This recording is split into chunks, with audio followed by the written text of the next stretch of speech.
All right. Hello, everyone, and welcome to BrainAdvisor's podcast series. I'm here today with Dr. Loretta Breuning, a PhD, is our guest. And Loretta is an amazing individual we really want you to hear out.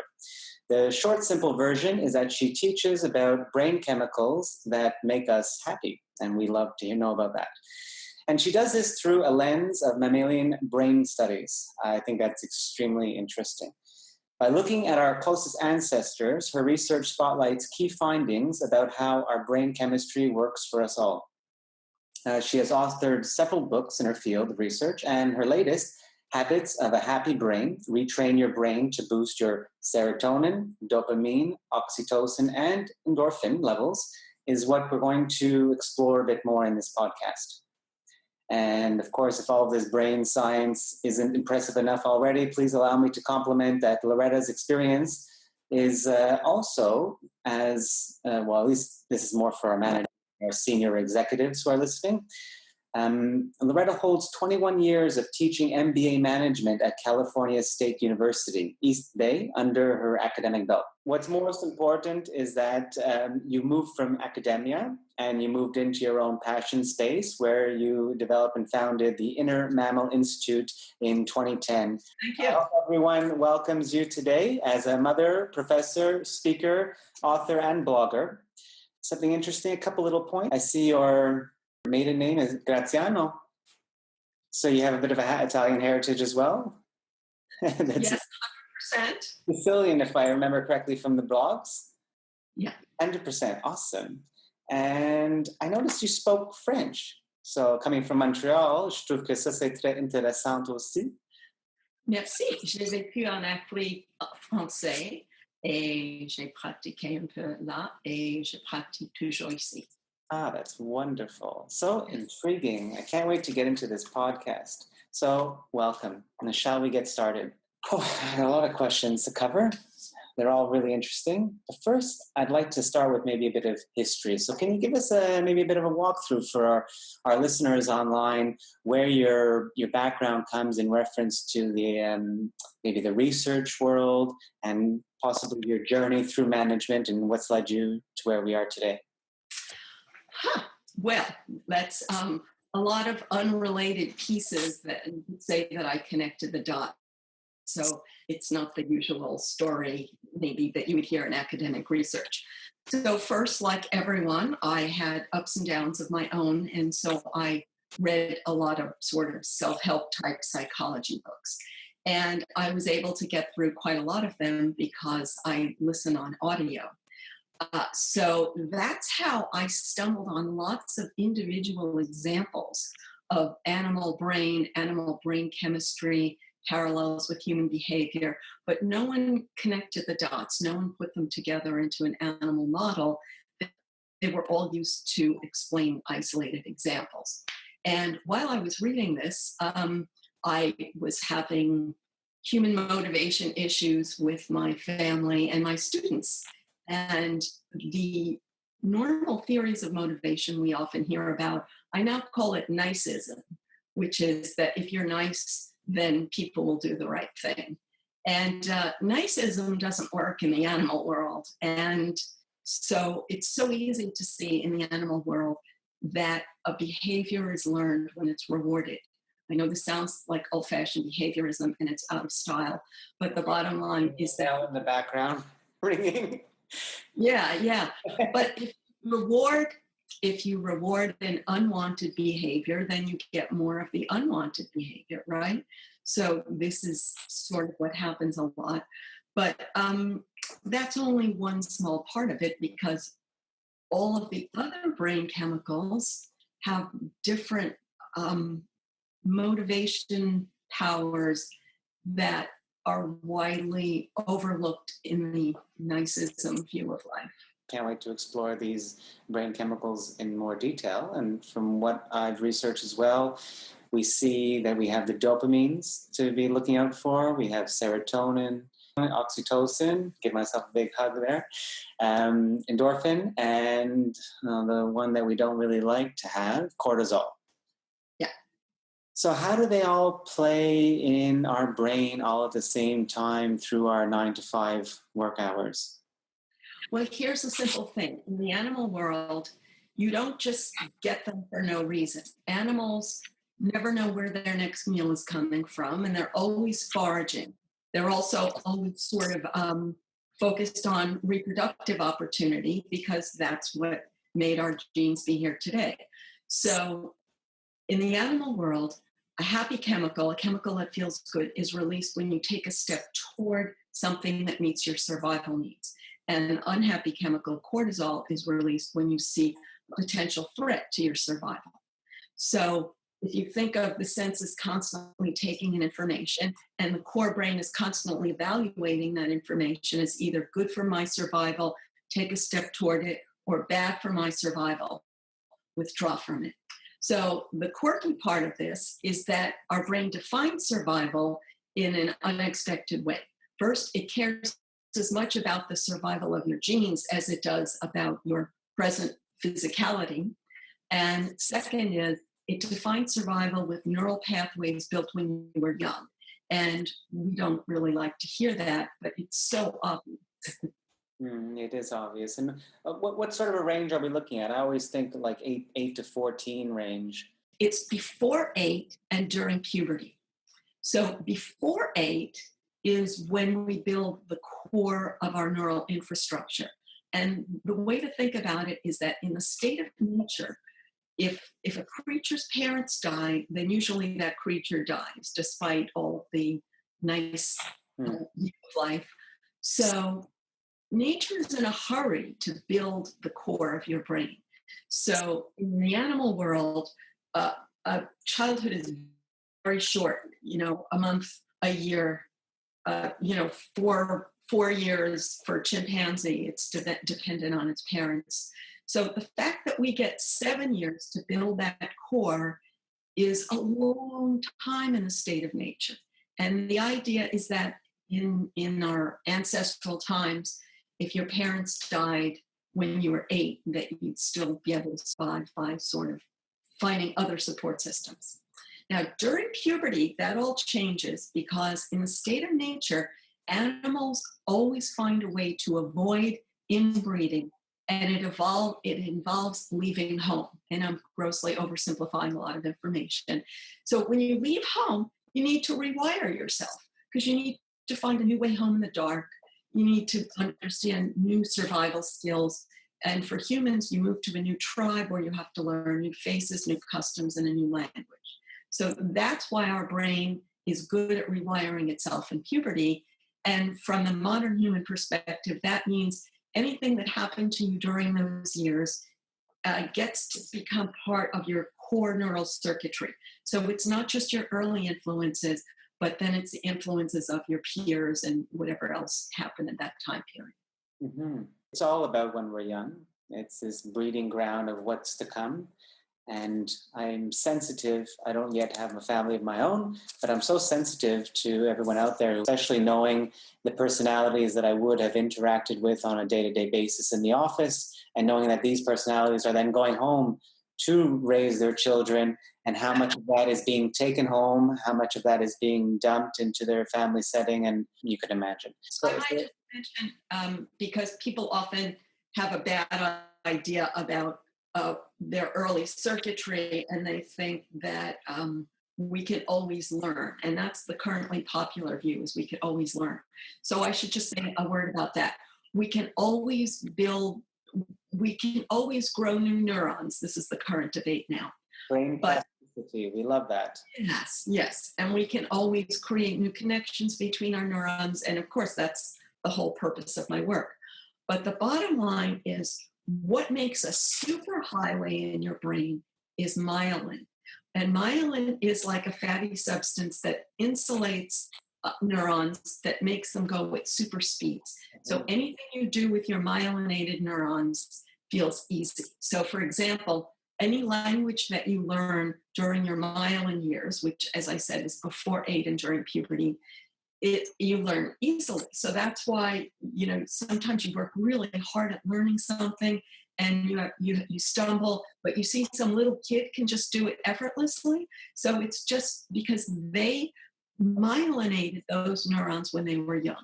When you try to do something without myelinated neurons, it's so hard that it feels like you're doing something wrong, even though you're doing it right, just because we're not used to having to work that hard at something. We evolved to use our myelinated circuits instead of ignoring them and doing something else. Absolutely. It's like jumping on the M5, the super highway for your brain. And we look at as well, like our strengths and our talents are mostly developed during that same time, most likely for the same reasonings. So knowing about that, and if you were to put yourself back in the business world, for example, I would really love to be able to share some of this information back to our senior execs and our leaders so that it can really provide them a value add. So let's say, for example, we talk about professional development. So we know that it's not exactly all peaches and cream, that we could have had our own upbringings that led us to our own creation of neural pathways, our own highways in our head running at different speeds. But we also know about brain plasticity and the availability of, through awareness and cognition, how we can change and develop new neural pathways. What is your belief system on how important that is for today, for managers and leaders? Well, obviously, we always want to be learning. And in a corporate environment, of course, it's always valuable that a company needs to process whatever the latest developments in its competitive horizon. The problem that comes about, and I could take responsibility for this too, because I was of the generation of lean management and zero defects and quality assurance. And that was all valuable and useful and helped us get to where we are. But what it left us with is this sense that we must judge everything every minute. So, for example, if you're a waiter in a restaurant and every single customer is filling out some judgment on you and giving you, 2 stars rather than 5 stars, despite the fact that not every measure is valid. So if we're constantly measuring everything and trying to respond to that, we can end up with some flawed feedback. And everyone can't afford to get negative evaluations. So they try to do the acceptable thing at every moment. And when you know about herd behavior in the animal world, it helps to understand this pressure that people feel to go along with the popular thing. And obviously that has always existed. So I'm not saying it's all new, just the quantification, the evaluation constantly updated is the new part of it.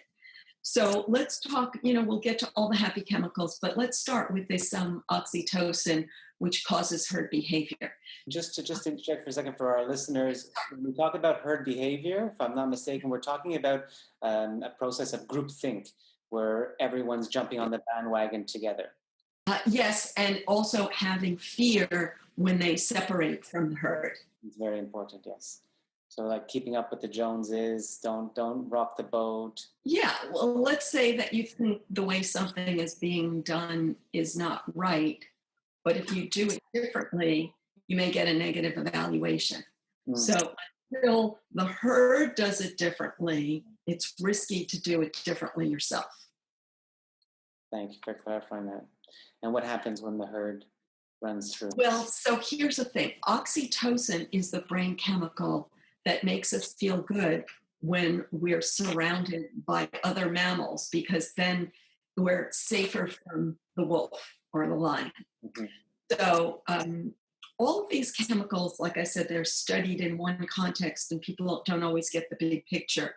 So oxytocin is often studied in the context of bonding and attachment and touch. But in the animal world, touch and trust go together. So you are allowing those you trust near enough to touch you, and those you don't trust, you don't. But when you step away from the herd, let's say to go to a greener pasture, then your oxytocin goes down because you're not surrounded by the herd, and then you start feeling like something is wrong and you're in danger. So that's why we are always motivated to go back toward the herd. Now, I was talking about like the nice view of life is that a herd is all warm and fuzzy, but everyone knows that groups have conflict. And in fact, in the animal world, it's so easy to see that animal groups have conflict. And the truth is, when an animal goes to live with a herd, it's not like they're saying, oh, yes, I love you, one for all and all for one. They're saying, if I could push my way to the center of the herd, then the wolf will eat you rather than me. Okay? So it's really important to sort of see the core motivations. If one person did want to go against the herd, follow perhaps their values or their inner truth or however, their gut instinct, and at that point in time they're feeling a bit oxy deprived, not that they would know that, but they're feeling different, feeling a bit disconnected, they're threatened, yes. Would we perhaps offer practices that we know that can raise oxytocin?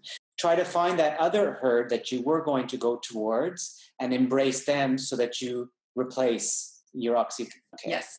So here's the thing. Let's use the general term social support. So we mammals want social support. So if I'm making a risky decision, then I'm looking for social support for my decision. So the first step is I question myself and I say, is it really true that the herd will hate what I'm doing? Maybe I judged them too quickly. Maybe they will like what I'm doing. So I'll give it a thought. And sometimes I'll see it anew, and other times I'll say, yeah, they're really going to give me a hard time. So then I'll take the next step to look for support in other places. Mm-hmm. And I love that approach. We just released a video on metacognition. So sort of educating people to pause a moment and consider thinking about their thoughts and whether or not those thoughts are serving them at that point in time. Yeah. This goes along, and then once we're aware of our thoughts, we have the ability to challenge them to see what. Obviously, someone like yourself knows a great deal about that. So we've got the oxytocin down pat with the social support and some sort of practices that we can look at to remain in our oxytocin. Well, we don't want to always be high in oxytocin either. I mean, it's just what it is. What about the cousins to oxytocin? What about serotonin? Okay, serotonin is the most challenging of these chemicals. So serotonin and oxytocin are both related to social interaction, but in a sort of different way. So oxytocin rewards you for social bonding, but in the animal world, you don't promote your genes by just hugging and grooming everyone, because you don't always get a reward. So the reward that you seek, you get that. Your brain releases dopamine when you step toward a reward. So when you get food, when you get a mating opportunity, when you take a step toward them, you get dopamine. But in the animal world, the fact is that if I step toward your banana, you may bite me. If I step toward your mating opportunity, you may bite me. So the mammal brain is always comparing itself to those around it. And when it sees that it's smaller than the other individual, it withdraws in order to avoid conflict. When it sees that it's bigger than the other individual, it releases serotonin, and that creates the calm sense of confidence in one's own ability to seize that resource, that it's safe. Like, I can grab that banana. So to give you an example, if I'm a hungry monkey and I see a fruit at the top of the tree, dopamine is the chemical that rewards me for climbing up the tree to get the fruit. But if you're next to the piece of fruit, I can't reach for the fruit because you might bite me. So if I say, I'm bigger than him, I could get that fruit, I'm going to give it a shot. That's the serotonin when I tell myself, I'm big enough to get that. Okay? Mm-hmm. And what I love about this conversation with serotonin is it really strikes at the heart of a huge challenge I find with social comparison that goes on out there. I mean, we have our mirror neurons that are constantly trying to mimic others, and then we start comparing, and in a world like today where things are not what they appear.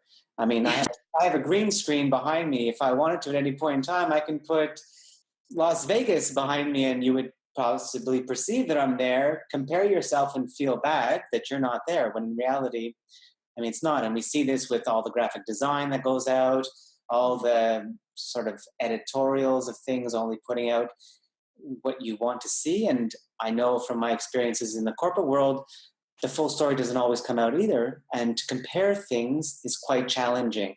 So, well, we always, I know from my perspective with my clients and my own life experiences, the comparison when it comes to the serotonin, if I'm possibly feeling like my serotonin's a bit low, and I'm seeing myself or aware of myself comparing to others, and it's not working for me, at that point, I try as much as I can to retract those statements and understand that the only competition I'm in is really with myself, and it's not a competition but a cooperation to try to, work with myself and ask myself, well, are those thoughts or feelings or behaviors even working for me in this cooperative nature? Would you agree with that sort of that sounds great. Social comparison is one of the huge frustrations of modern life. And it's important to understand that in a state of nature, it played a very valid purpose. Because if I go and it's not just males, like female chimpanzees are evil with each other often. And if I do something that another female chimpanzee doesn't like, and she's stronger than me, she can really hurt me. So if I put myself below her, that has real survival value. It's only in the modern world that we've decided that we should feel one up all the time. Whereas in the state of nature, it's expected that you're constantly shifting. Sometimes you're one up, sometimes you're one down. So we don't like to feel one down, even though, maybe it's healthier to just say, you know what, your car is bigger than mine. Your trip to Las Vegas was better than mine. It's fine, But instead, if we always want to be avoiding that one down feeling, then which is sort of the norm these days. Again, one way is to just understand and accept it, but an alternative is to find ways that we can enjoy the one-up feeling in our own mind by choosing our comparisons wisely. By seeing what serves us, what doesn't serve us. Yeah. Outside of the serotonin, because these brain chemicals, we can talk about them individually, but the reality is they're all interwoven. They're all so close to each other. Amongst the social comparison challenges that people have today, the other huge challenge that comes up time and time again, there isn't enough time, which I would probably think is going to hit to the heart of our dopamine release. We're always comparing ourselves to our timelines, and we're never getting there. And this forces us backwards as opposed to forward. I'm understanding correctly, if we're not moving forward, or at least perceiving that we're moving forward, then we're not really getting our dopamine hit. Yes. So here's the thing about dopamine, which is so frustrating. Your brain does not reward you for resources you already have. It only rewards you for the next step toward meeting a need. So, for example, if I'm dying of thirst and I get water, once you're not thirsty anymore, dopamine doesn't make you feel good. So if let's say I'm a caveman and it's berry season and I can eat a berry and it's so good, but then after eating berries for about a half hour, the berries don't feel good anymore. So then if I find a new food, that would feel good. But if I continually eat the same food, it doesn't feel good. So your brain is always looking for new and improved. Mm-hmm. And so partly that's something we all bring to the workplace, and partly that's something imposed on us that we're continually evaluated in terms of a new and improved benchmark. When I first came on board as a PM, it was all about the big project, the big, we're talking 3 to 5 year project timelines. And in retrospect now, what I see so clearly is, without being able to really break those goals down into constant manageable chunks, we are almost like we're closing the pipeline of our energies, because you need to wait a year to feel a milestone dopamine, or else, nothing you do day to day matters. You got to get to the milestone, and the milestones are so far and few between. And that's classic old management theory. So moving forward, would you believe that a practice that we can suggest to our audience would be ensuring that when they are, the managers out there, the senior leaders, that when they are creating goals, that they are goals that are manageable in a shorter time frame, and that almost like there's an overlap. So when you're about to get to the goal conclusion, you can at that point provide the energy to start the next goal and have this recycling process. Yes, exactly. Excellent. Long-term goals are okay as long as there are many intermediate goals that you can actually reach. So I think what causes frustration is when our goals become impossible. Yeah. So for example, if I have to achieve something by a year from now, and I divide it into 12 parts, and every month I can celebrate and feel good about having done that. But if every month I feel further behind because it got more complex and I got further behind, then I'm going to feel a sense of tension for the whole year. In addition, something I noticed myself doing, if I actually accomplished my 1 month goal, then many responsible professional people will say, I'm not going to celebrate because that would be dangerous. Instead, I'm going to try to get ahead on next month's goal. And that's where you then get into this feeling of it's never enough. I never can relax. I'm constantly frustrated.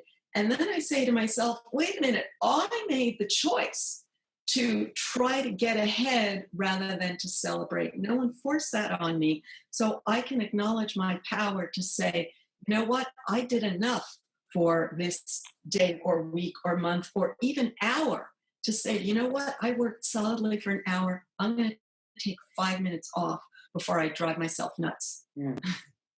It's thing that is incredible, because even after training on myself for the last possibly 2 to 5 years, it's still a challenge to get those old neural pathways rewritten over time. And it's a practice for progress rather than perfection. Continuous practice. I'm assuming that's for those of us who don't have a power pack of myelin hanging around where we can just inject. And are there any other kind of hints on how to get these neural pathways created so that we can rewire?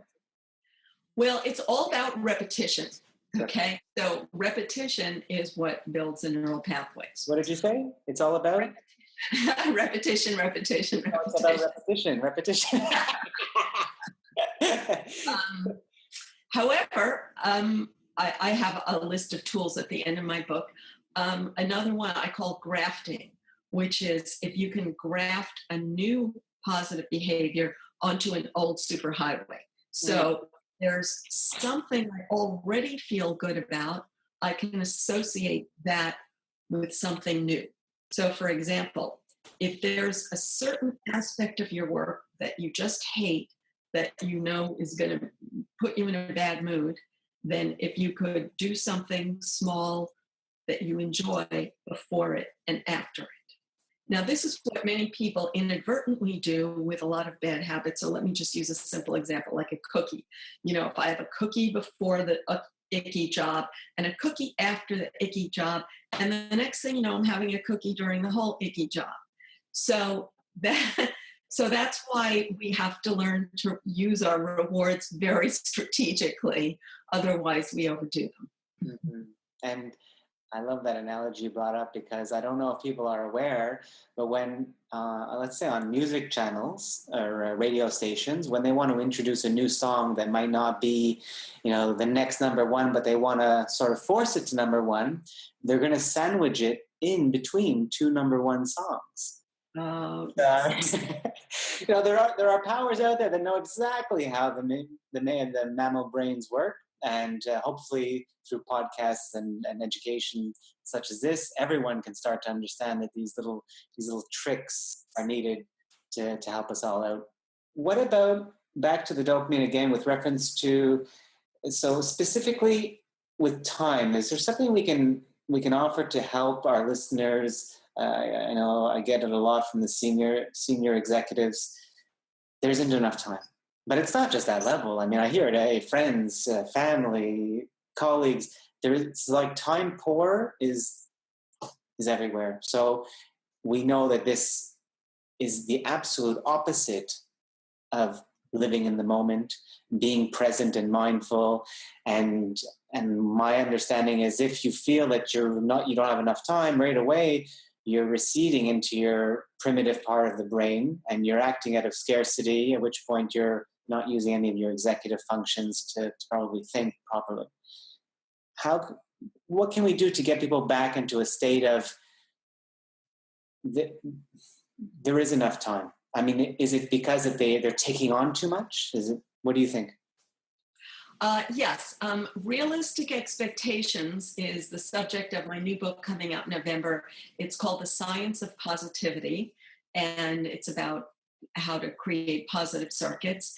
And in a more traditional world, it was so hard to survive that you really only focused on, you narrowed your focus. But today, we have so many opportunities, but we don't want to say no to anyone. So people say to me, oh, you should do this. You should read that. You should see this. You should come with us. You should do this. And you don't want to offend anyone by saying no. And maybe you even feel like you should, but you can't do everything. So you have to filter. But your filter then may be criticized. So often people use time as a substitute for, I don't want to offend anyone by filtering out what they consider a priority. So also in nature, your social group was very restricted. So you only had to be on good terms with this one and that one. It's a lot of fascinating studies about monkeys who make careful decisions about who they groom. So if I'm going to groom your fur and you don't groom my fur, then I'm sort of wasting my time. Grossly oversimplified, it's a long story. But so you make decisions. So you make decisions about who you groom. Mm-hmm. But today, maybe we expect ourselves to groom everyone, and we expect everyone to groom us. So it's hard to have realistic expectations, but you will feel good if you do that. Realistic expectations. Okay. Cool. So we've done serotonin. We've done...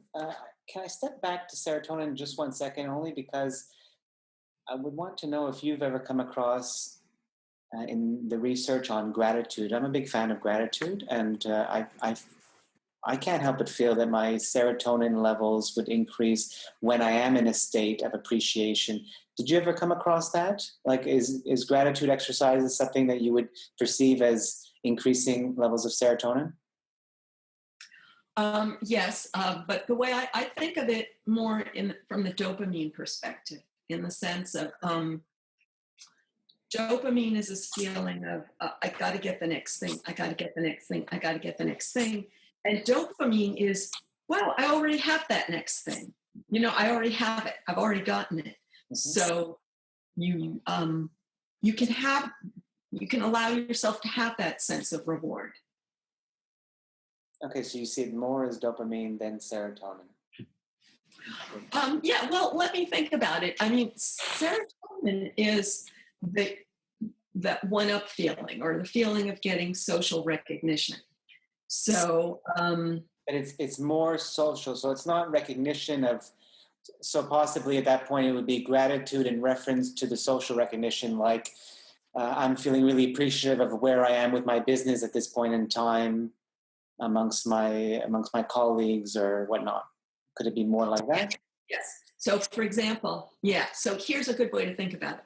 You have a meeting with a colleague and there are many positive communications, but if there's one negative communication, your brain's going to go there. Your brain's going to worry about the one potential misunderstanding and overlook all the good stuff that happened. So the way you're using gratitude, it's like, oh, that person liked what I had to say. And you can let yourself feel appreciated by that person instead of only thinking about how they're finding fault with you. Excellent. I'm on board with that. Our negativity biases, I mean, God love it for allowing us to survive all this time, but sometimes it's just not working for us, and we need to be very well aware of these negativity biases. Yeah. And remain balanced. Cool. So I'm seeing we've got another one. Let's talk about endorphin. Okay, so endorphin is the first one that was really discovered in research. And so it's led to a lot of misunderstanding. The popular conception of endorphin is runner's high. But in fact, endorphin is only triggered by physical pain. It's the equivalent of morphine. That's where the word comes from, endogenous morphine. So we're not meant to be on morphine all the time. It's only released naturally when you're in pain. And runners only get runner's high when they run to the point of pain.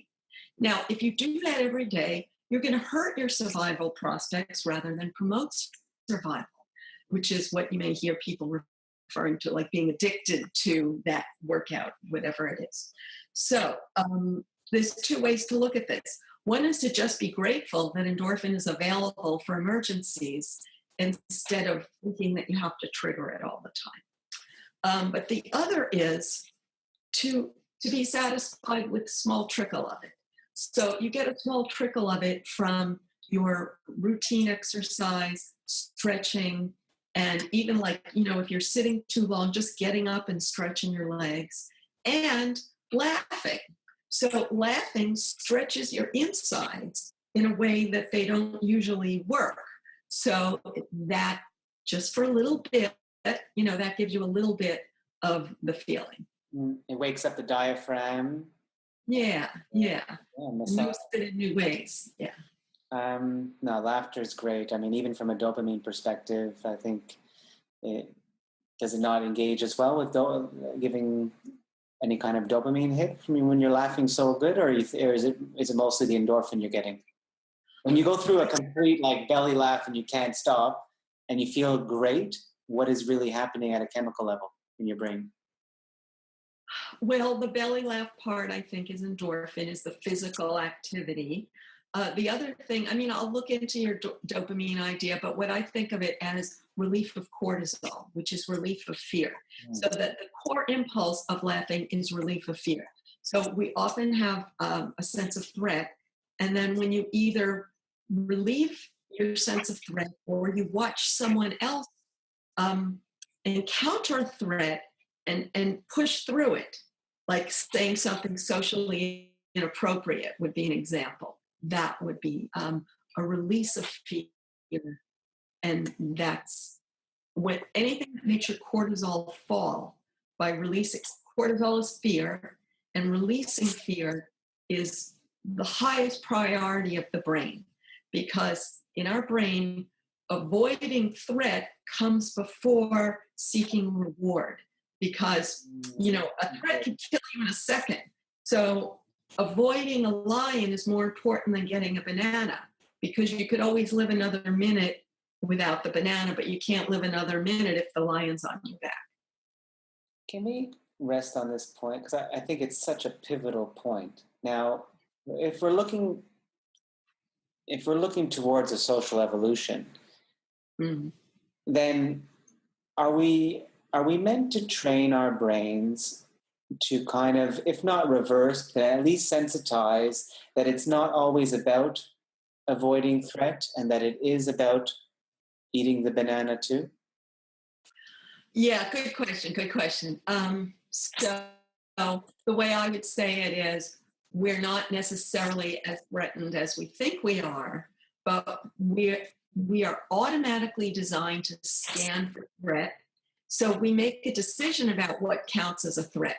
So the funny example I use is if your boss raises an eyebrow and says, I'd like to talk to you, then we think of every possible thing that might be making our boss mad. Okay. And if the meeting is 5 hours from now, you can just, flood yourself with stress for the next 5 hours. So how do we deal with that? Well, one solution is distraction. So if the only threat is that you're imagining it, then distraction works. But if the threat is real, then distraction doesn't work. You have to take action on it. So first you have to decide to what extent this threat is an activation of an old circuit, and then focus on what is your real new information and what's the best use of your energy. Okay, so if the threat was real and we are trying to distract ourselves, let's say, for example, we have a really rough meeting in the afternoon, and we know we're going to get hit hard for some reason, and I just don't want to deal with it, so I go out for a liquid lunch. And you have this avoidance by using possibly alcohol, which seems a bit popular in the mainstream. So what's happening at that point in time in the brain if we're distracting from something that we know is imminent and is real, as opposed to taking charge and sorting it out? Well, the brain is always focused on its next step, because the job of your brain is to decide what to do next, where to invest your energy. So if you're going to have a yucky meeting with your boss 3 hours from now, and there's nothing you can do about it, then possibly, and if there truly is nothing you could do about it until 3 hours from now when the meeting comes, then possibly distraction is effective, but you can have a healthier distraction other than the liquid lunch. And I might mention, because there are so many distractors, that we don't need to pick on one distractor versus another. Some people actually get into a fight with like a loved one because that's an effective distractor, and they don't even realize that that's why they're doing it. Other people, you could call it like mindless distraction, which you could call video game, crossword puzzle, computer book, looking at Twitter, turning your totally understood. Distraction is everywhere. Yeah. Although, Twitter, let's say that, it could be that a person could use Twitter to approach a banana rather than just to distract from a threat, right? Absolutely. Let's just say I love this information because there is no right and wrong. It's about awareness, and it's about being aware that these tools, as they present themselves, they're all double-edged swords in that point. They can help us or harm us depending of our lack of education around them, I would imagine. I'm a huge fan of attempting to limit the distraction. I think I came from an era of distraction, and on my journey was all about less and less distraction through the most useful tool at this point has been mindful meditation, mindfulness, kind of slowing everything down and putting space between myself and whatever thought, feeling, or reaction that's about to happen, so that you can think of both sides of the story, see what is really going to work. Is distracting this moment really going to solve the end problem or not? Or fighting with this person, is that really going to help?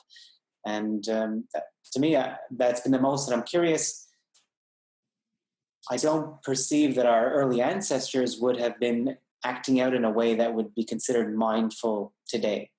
So is that an evolutionary kind of one-up that we should all be quite proud of, that we have this ability with maybe our prefrontal cortex or whatever area of the brain is responsible for mindfulness to allow us that?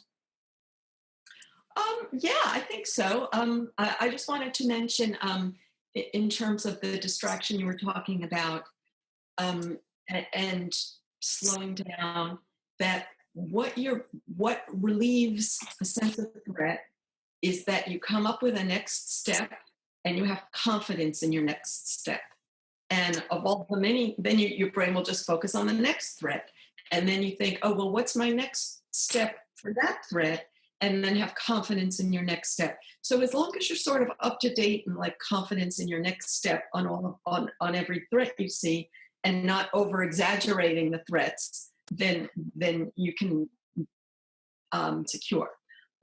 Now, how did our ancestors do it? Well, let's say there were predators. They couldn't get rid of all the predators. There was always the risk of famine. They couldn't do anything about it. So they had a lot of risks that they couldn't really affect. They had, of course, limited knowledge about the risks, but they were always focused on their next step. But let's say it was night and it was dark, so they couldn't be out taking their next step. So then they could, needless to say, just worry. So what did they do about it? And I think that's where a lot of quote unquote culture comes from, and the mythical belief systems that people develop to distract themselves from all this very real threat. Now, these mythical belief systems have often been romanticized by academia, whereas if you look at older sources of early human myths, they're often quite gory and sadistic. They're not just these like fabulous, uplifting things that we like to believe. Okay. Well, no, I do recognize that myths were meant, and they had their purposes, and distraction is probably one of them, if not providing faith or explanation to the unknown to quench the worries. Well, and to develop your confidence, like you're imagining a threat and then you're telling yourself, oh, I can handle that. Then you imagine another threat, then you tell yourself, oh, I can handle that. That was what they were doing. And would we also want to, at some point, cross over to the other side of the highway and imagine our goal instead of our threat, or imagine our pleasure, yes, and then think of the next step to get the banana? Yes and no. I mean, yes, definitely it's good to focus on the positive reward. But as you know, that can become an addiction too, where a person obsesses with, I got to get another, I got to get another, I got to get another. Whatever they get, they can't enjoy it for more than a short time, and then they got to get the next thing. So the solution for that is, frankly, we are all mortal, and we all have mortal fears. We hear constantly about diseases. We hear this one died, that one got sick. And so whenever we have free time, whenever things are going okay, that's where we go. You know what I mean? When you're too busy worrying about an immediate threat, you don't think about getting cancer 20 years from now. But as soon as you relax and things are okay, you think about, what if I get sick? What if my loved ones get sick? And so that's yet another level of skill of learning to feel comfortable with that. But it is a skill. It is a skill, and it is something that we would probably like to develop if possible, to be able to refocus back to that side of the fence. Because I keep constantly wondering, I know there are threats out there. However, the threats, are they not threats dependent on the perception of the self? So you may perceive something as a threat, but I may not perceive it as a threat, at which point we're going to react differently. So if you have two managers in an office meeting, and one, I don't know, maybe their value systems are all about how they look, and the other manager is more about what's good for the team, and then this threat comes in, but it's only a perceived threat for the manager who thinks he's going to look bad or she's going to look bad, versus the other manager doesn't perceive that threat because they feel that the long run will be more advantageous for the team development. So in an instance like that, knowing that there are two different ways to perceive something, from social evolution, or for a social evolutionary conversation, do we want to be perhaps leaning towards one or other? This is where my discussion around what serves us. I don't really know anymore if it serves us to be concerned about how we look all the time, whereas I feel that it does serve us to consider the team development aspect over time. Do you have any comments on that? Yes. I hear you. That's good. I'm just thinking in terms of the anxiety loop, that a person who's worried about the team, they may still have a constant anxiety about the team. They may still get into a anxiety loop about it. So it's still a skill that we need to stop an anxiety loop. Okay.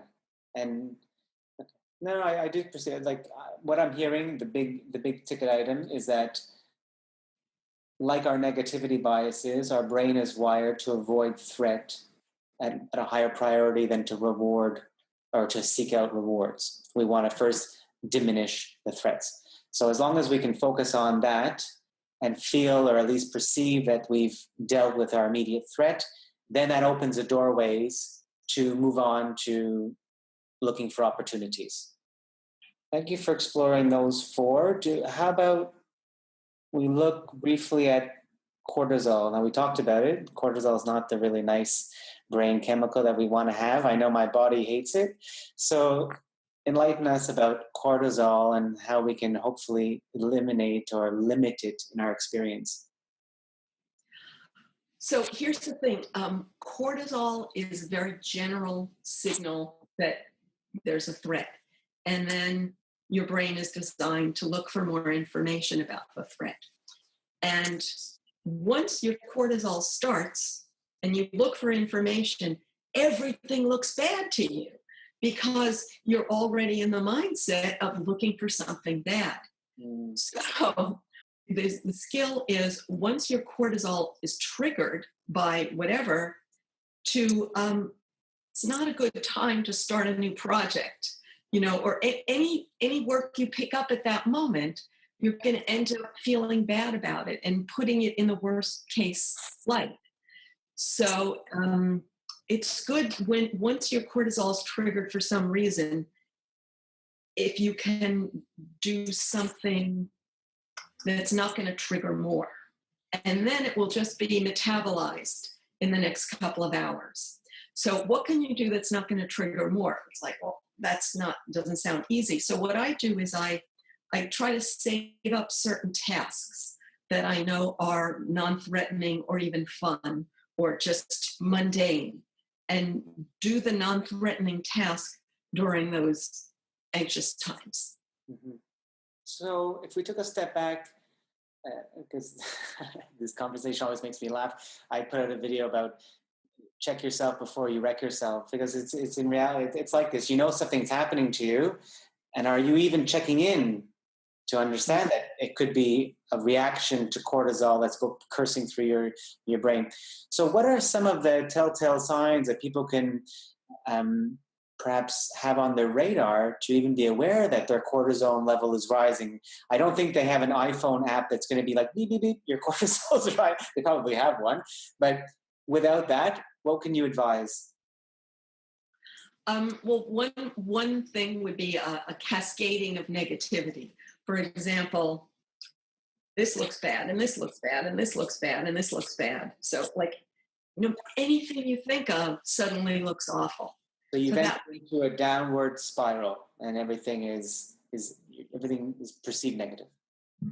Yes, but you don't see it as a spiral, because your intellectual brain can come up with lots of evidence. Like, I have good reason to think this is going downhill, that's going downhill, that's going downhill thing. I always think of that quote, I believe it was a Dr. Phil, like, it could be where there's no reality, there's only perception. So it's piecing it all together to make sense of this reality. That's just one cortisol example, but then for many people it's physical.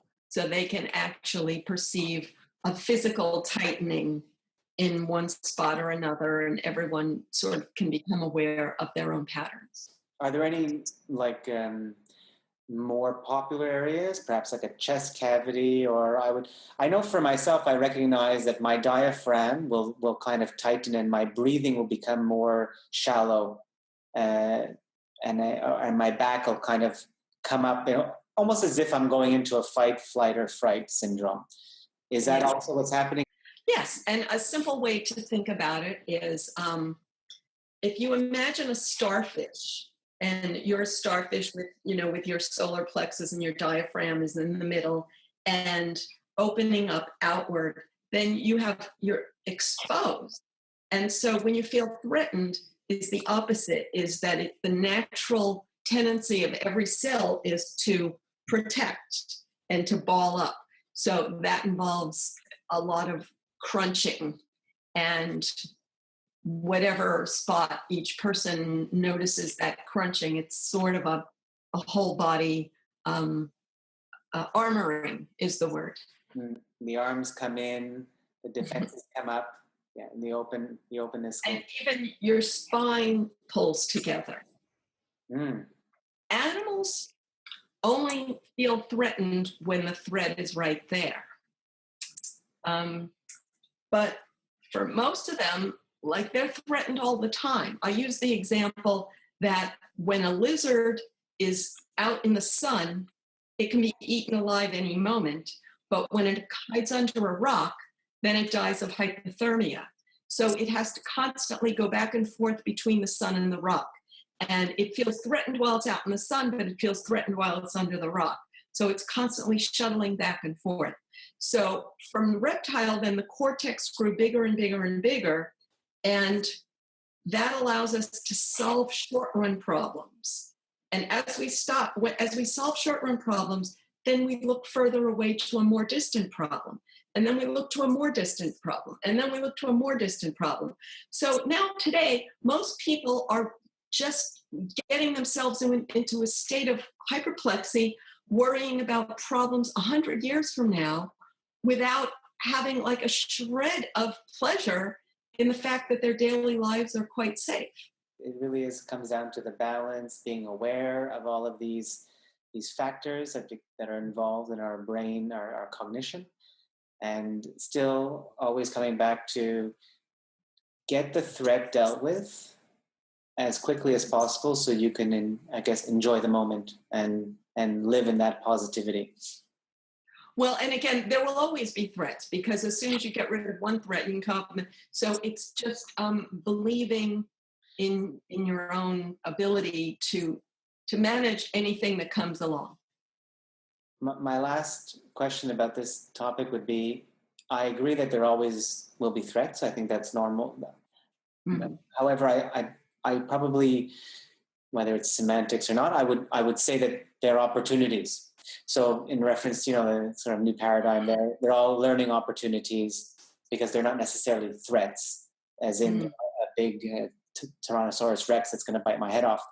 So with such a small change in internal dialogue, does that affect the brain chemicals by perceiving thing as, yes, it's a challenge that needs to be focused on, that has an opportunity linked to it, versus it's okay. Because I'm assuming one can be dealt with less cortisol reacting than the other. Yes. And to find the good in this situation. Gotcha. These are all really great tips. I hope our listeners love it. We've covered all 5 of the brain chemicals that are coursing through our brains at any point in time. I thank you for your time, Loretta. And I do want to say that we will put in our description a call out for your website, as well as I'm going to try to post a link to your book. So if anyone's interested in learning more, they can grab a copy of it. I know there's a printout book and an ebook copy. And that is it. So my website is innermammalinstitute.org. And I have, in addition to books, videos, infographics to make things short and simple.